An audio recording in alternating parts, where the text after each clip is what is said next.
안녕하세요. 오늘은 이제 2주차 첫 번째 차시 수업을 시작하도록 하겠습니다. 저번 시간에 그 직류 발전기의 원리와 구조에 대한 이야기를 했었습니다. 그래서 AC 발전기는 뭐 슬림링이라는 게 있다라는 그런 이야기를 했었고, 그 다음에 DC 발전기는 정류자라는 게 있다라고 이야기를 했었습니다. 그리고 뭐 정류자의 숫자가 많을수록 좀 더 DC에 가까운 형태를 가진다라는 그런 이야기를 했었는데, 우리 교재에 있는 그림만으로는 약간 설명이 좀 부족한 것 같아서 온라인에 있는 다른 자료를 좀 가지고 왔습니다. 이 자료는 어디에서 가져온 자료냐면은 여기 항공 직업 전문 학교라는 곳이 있고요. 이쪽에 보게 되면 전공 자료실이라는 게 있어요. 항공 정비 전공의 전공 자료실에 보면 직류 발전기에 대한 내용들이 이렇게 쭉 정리가 되어 있는 그런 곳이 있습니다. 이곳에 좀 이런 그림들이 좀 활용하기가 좀 좋을 것 같아서 이 그림을 좀 가지고 와서 좀 활용을 해보도록 할게요. 먼저 이제 그 위쪽에 있는 이 그림은 어떤 거냐면 AC 발전기예요. AC 발전기에 대한 그런 그림이다라고 이야기할 수가 있겠습니다. AC 발전기이고요. 첫 번째를 그림을 보게 되면 첫 번째 그림을 한번 봐보도록 할게요. 보면 이제 구조에 대한 명칭들이 좀 주어져 있는데요. 지금 뭐 첫 번째 보이는 게 아마추어라는 게 있고 아마추어 그 다음에 폴피스라는 부분이 있습니다. 아마추어는 우리말로 하면은 뭐 프로와 아마추어의 그런 아마추어가 아니고요. 전기자에 대한 의미를 갖고 있습니다. 그 다음에 이거 폴이라는 건 그거잖아요. 그 어떤 그 자극을 이야기하고 있다라고 말씀드릴 수 있겠고요. 그 다음에 얘는 슬림링, 그리고 얘는 브러쉬, 그리고 이쪽이 로드라고 되어 있는 부분은 이제 부하가 되겠죠. 전기를 소모하는 곳이다. 라고 이야기할 수가 있겠습니다. 그래서 여기서 이제 여기 이 그림에서 보게 되면 S극 아래에 있는 코일을 A 코일, 그 다음에 N극 아래에 있는 코일을 B 코일이다. 라고 그렇게 이야기를 하고 있습니다.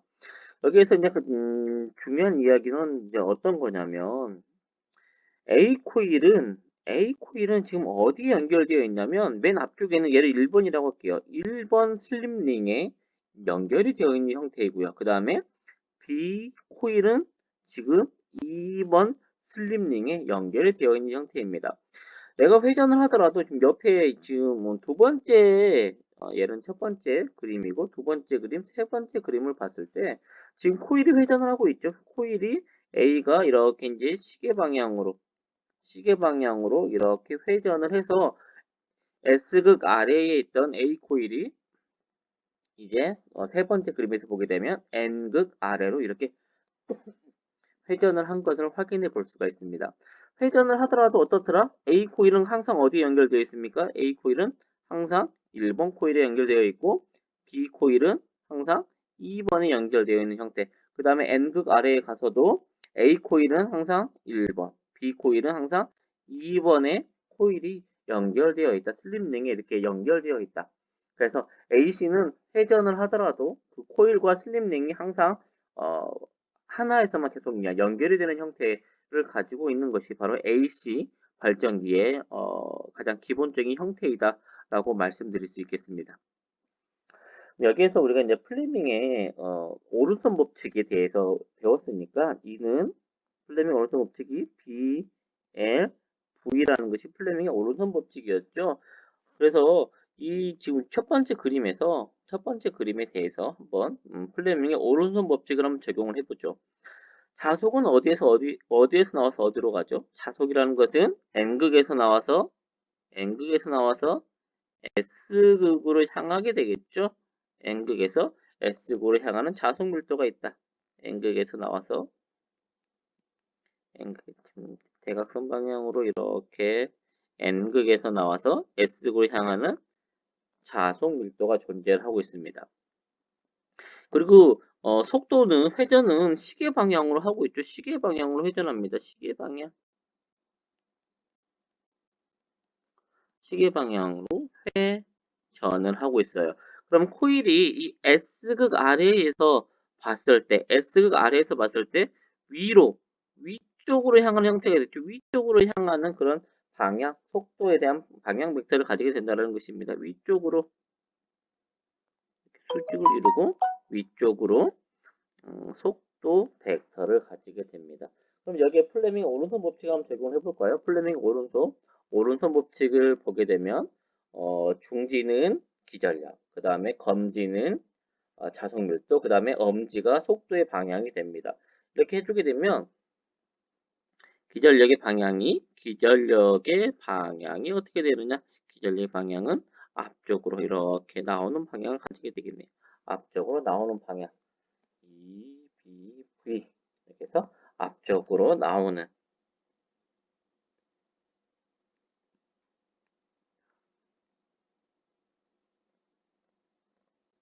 코일 A에서는 앞쪽으로 나오는 이런 기전력의 방향을 가지게 된다는 것입니다. 그래서 이 기전력에 의해서 기전력의 방향과 전류의 방향은 서로 같다라고 볼 수가 있겠죠. 그래서 이쪽에서 보게 되면 코일 A에서는 바깥으로 나오는 색이 잘 안 보이는데 색을 좀 바꿔보도록 할게요.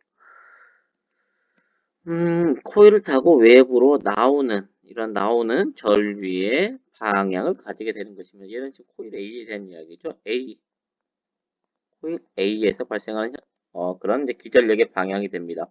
그러면 이제 코일 B에 대해서 한번 보도록 할까요? 코일 B. 여기 좀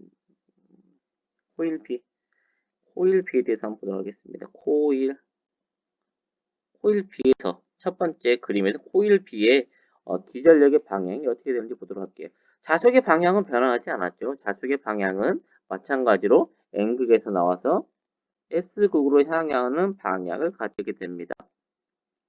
그런데 이 코일 B에서 시계 방향으로 회전하다 보니까 코일 B는 어느 방향의 회전 방향을 그런 방향을 가지게 되냐면 A는 위로 올라갔지만 B는 상대적으로 아래쪽으로 내려가는 속도 벡터의 방향을 가지게 되더라는 것입니다.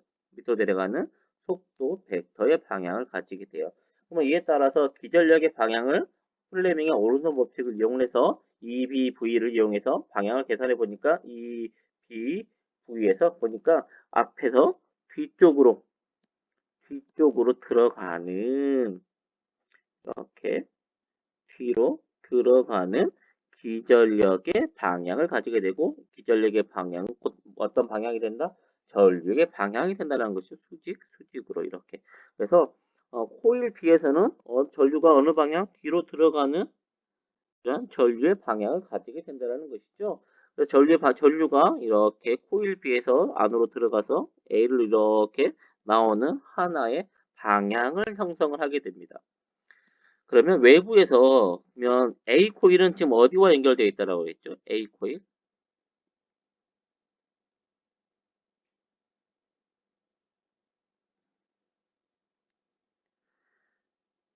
A 코일은 어디와 연결되어 있냐면 1번이랑 연결되어 있죠. 1번과 연결되어 있다.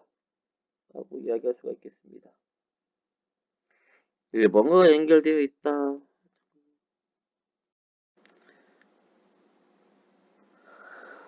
그래서 이제 A 코일은 1번과 연결이 되어 있고 그 다음에 이 B 코일은 2번과 연결이 되어 있죠. 그래서 전류의 이동 경로를 한번 살펴보니까 A 코일이 나온 걸 통해서 이렇게 해서 1번을 통해서 지금 여기 나와 있는 화살표 방향을 좀 무시하세요. 이렇게 나와서 아래쪽으로 전류가 흘러서 다시 2번 슬립링을 통해 어디로 갑니까? 다시 B 코일로 이렇게 지나가는 방향성을 가지게 된다는 것입니다. 여기서 우리가 이제 주의 깊게 봐야 되는 것이 부하에서의 이 전류의 방향을 봐야 됩니다.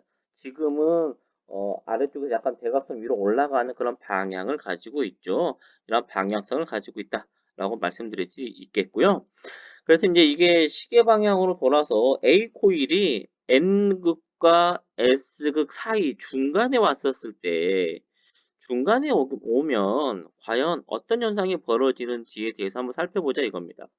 중간에 오게 되면 여기도 마찬가지로 자속의 방향은 어디서 어디로 가죠? 마찬가지로 N극에서 S극 방향으로 자속 밀도가 향하겠죠. N극에서 S극 방향으로 자속 밀도가 향하게 됩니다. 그 다음에 이 A 코일의 속도의 방향은 어디일까요? A 코일의 속도 방향.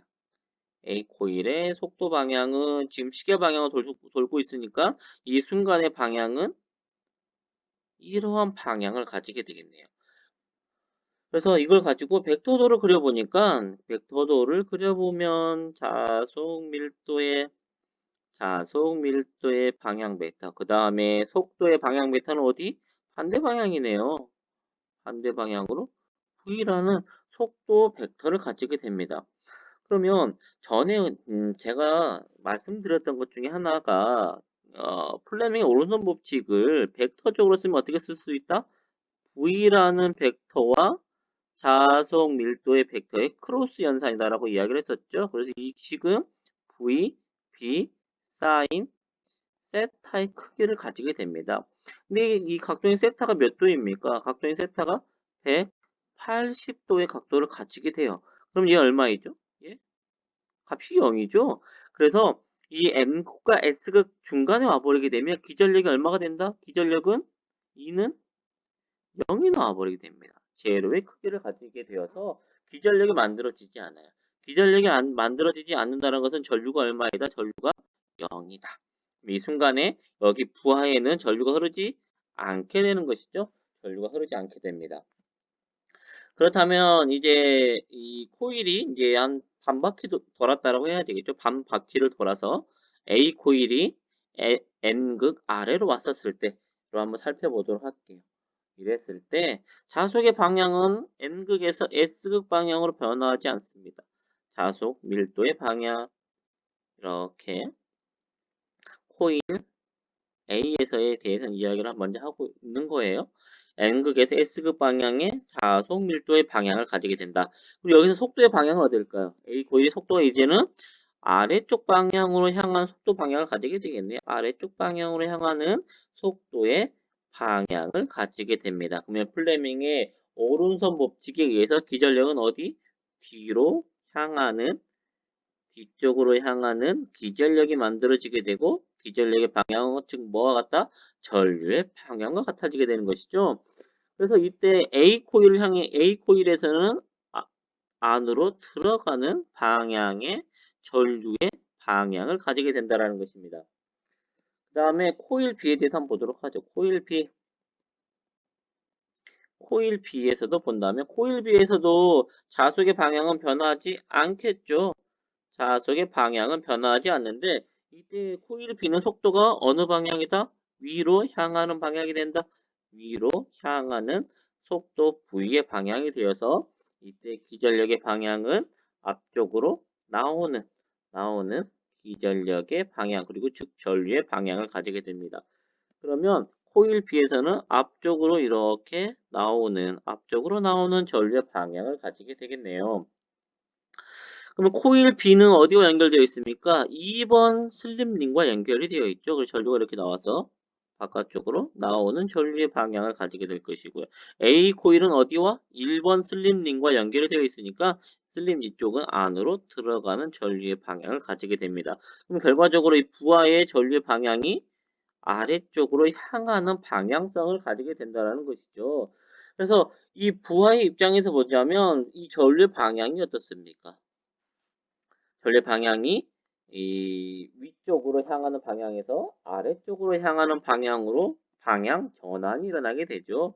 이걸 그래프로 나타내 보니까 어떻게 나타납니까? 첫 번째 이 1번 상태를 갖다가 기준으로 본다면 1번 상태를 플러스의 기준으로 본다면 화살표만 가지고 위로 올라가는 방향성을 가졌다가 그 다음에 0이 되었다가 그 다음에는 마이너스 반대 방향의 방향성을 가지게 되더라 이겁니다.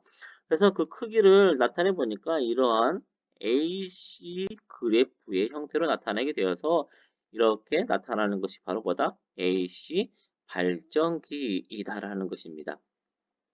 이게 AC 발전기이고요. 그래서 이 슬립링의 명칭의 이유를 혹시 아시겠나요? 슬립링의 이유? 왜 했었을까요? 그 이유는 슬립링 내부에서 이 코일이 미끄러지고 있죠. 코일이 미끄러지는 그런 링이다라고 해서 슬립링이다라고 이렇게 이름을 지게 된 것이고요. 그리고 여기 이제 아마추어를 전기자라고 이야기하고 있는데 전기자라는 의미는 뭘까요? 전기를 사용하는 그런 곳이다. 그런 놈이다. 라는 의미에서 전기자라는 명칭이 붙게 됩니다. 이게 이제 AC이고요. 그 다음에 아래쪽에 있는 것은 이제 DC 발전기의 그런 형태가 되겠습니다. DC 발전기의 형태예요. DC 발전기의 형태는 어떻습니까? 슬림링과 그 차이점은 슬림링은 온전한 그런 링의 형태예요. 링의 형태이고 여기에 A 코일이나 그 다음에 B 코일이 항상 연결되어 있는 형태를 가지고 있는 것이 슬림 링이었다면 지금 이 부분을 갖다가 저번 시간에 뭐라고 부른다라고 했냐면 정류자라고 부른다라고 했어요. 정류자. 정류자 형태는 어떻습니까? 반원의 형태를 갖고 있어요. 반원의 형태를 갖고 있다라고 이야기를 할 수가 있겠습니다. 양쪽이 아니고 한쪽씩. 한쪽씩 이렇게. 그래서 얘는 브러쉬, 이쪽이 브러쉬이고요. 이 내부의 코일이 이렇게 미끄러져서 첫 번째는 위에 상단의 정류자를 만났다가 회전을 하게 되면 다시 그 다음에는 아래쪽에 있는 정류자를 만났다가 정류자를 서로 교차하면서 회전에 따라서 이렇게 교차하는 형태를 가지고 있는 것이 DC 발전기의 그런 특징이다라고 말씀드릴 수 있겠습니다. 그러면 여기서 이제 벡터도를 가지고 한번 이야기를 해보도록 하죠. 벡터도를 가지고 한번 이야기해 보도록 할게요. 벡터도 지우고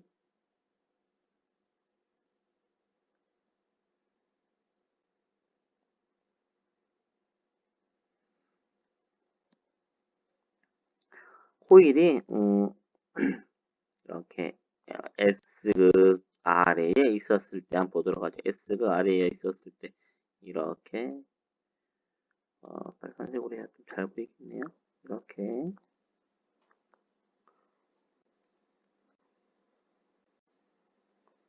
이런 형태를 갖추고 있는 그런 코일이 이렇게 옆으로 누워 있었을 때 한번 보도록 할게요.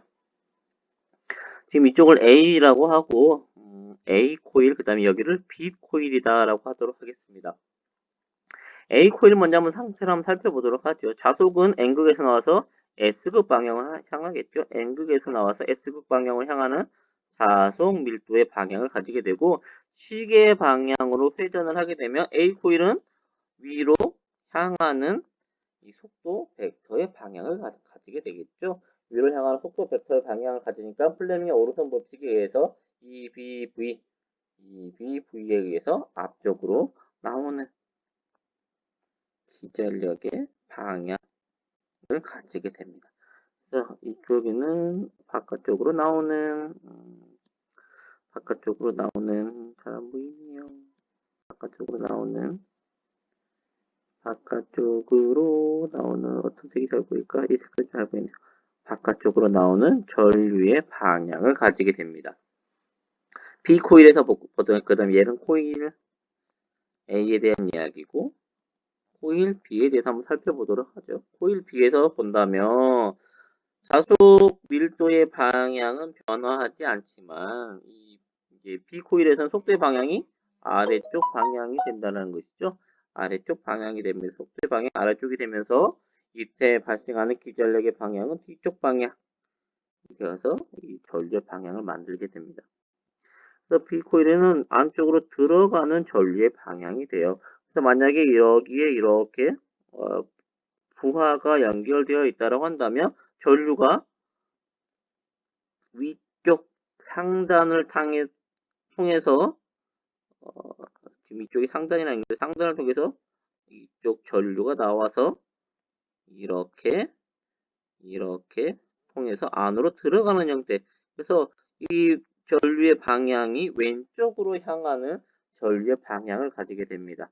부하에서 왼쪽으로 향하는 전류의 방향을 가지게 돼요. 왼쪽으로 향하는 전류의 방향을 가지게 됩니다. 근데 마찬가지로 이때 반바퀴 180도를 회전을 하게 된다면 180도를 회전을 했다라고 보도록 할게요.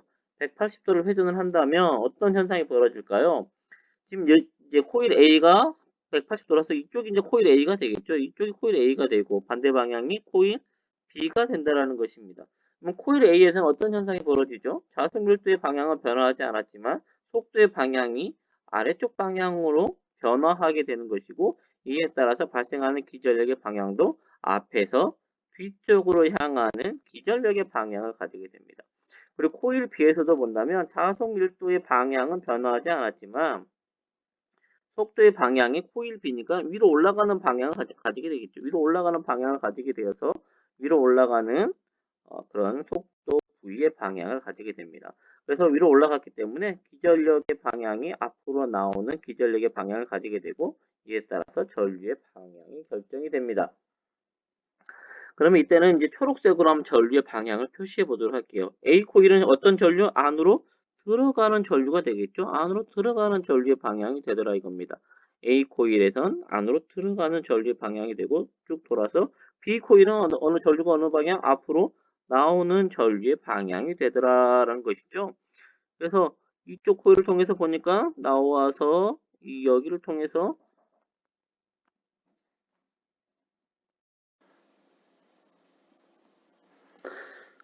전류가 나와서 이제 전류의 방향이 마찬가지로 왼쪽 방향을 향해서 이렇게 들어가는 방향을 가지게 됩니다. 그럼 부하의 입장에서 봤을 때 회전을 해도 어떻습니까? 회전을 해도 전류의 방향이 항상 어느 쪽 방향을 향하고 있죠? 왼쪽 방향을 향하게 된다는 것이죠. 그래서 전류의 방향이 전류의 방향이 변화하지 않게 됩니다. 변화하지 않는다. 라는 걸 확인해 볼 수가 있겠죠. 이 전류의 방향 부하에서죠. 부하에서 전류의 방향이 변화하지 않은 형태가 됩니다. 그래서 이 형태를 그래프로 그려보게 되면 이렇게 크게 변화해서 원래 마이너스가 가야 되는데 마이너스가 나와야 되는데 마이너스는 나오지 않고 다시 플러스가 나오는 형태 이런 그래프가 만들어지게 된다라는 것이죠. 이렇게 해서 전류가 한쪽 방향으로 흐르기 때문에 이걸 DC의 그런 형태이다 라고 이야기할 수가 있겠습니다. 그 옆쪽에 있는 그림은 이제 그 전기자 코일이 하나가 아니라 여러 개가 있었을 때 이야기입니다. 여러 개의 코일이 있다 보니까 그 하나하나 코일마다 코일이 지금 몇 개이냐면 총 4개, 4개 코일을 가지고 있습니다. 4개의 코일을 갖고 있으니까 A, B, C, D 4개의 파형이 나오게 되고 이 4개의 파형이 중첩되면 이러한 모양, 좀 더 위쪽만 끊어서 본다면 모양이 DC의 모양이 코일이 하나만 있었을 때는 이러한 이게 반구의 형태에 대한 그래프였다면 코일이 많아지고 정류자가 많아진다면 이러한 보다 DC에 가까운 형태의 그 DC 모양을 만들 수 있다라는 그런 의미를 가지게 된다는 것이죠. 이게 바로 이제 DC와 AC의 가장 큰 차이점이다라고 말씀드릴 수 있겠습니다. 오늘은 이제 추가적으로 보게 될 이야기가 어떤 거냐면 이제 여자 방식의 직류 발전기의 분류에 대해서 한번 보도록 할게요. 여자라는 것은 이제 남자와 여자의 그 여자 방식이 아니고요. 이 자자가 자기장이에요. 자기장이란 이야기고요. 여자가 여기시키다, 여기시킨다 또는 뭐 생성한다라는 그런 의미를 갖고 있어요. 그래서 이건 어떤 의미냐면 자속을 생성 또는 공급하는 방식에 따른 분류이다.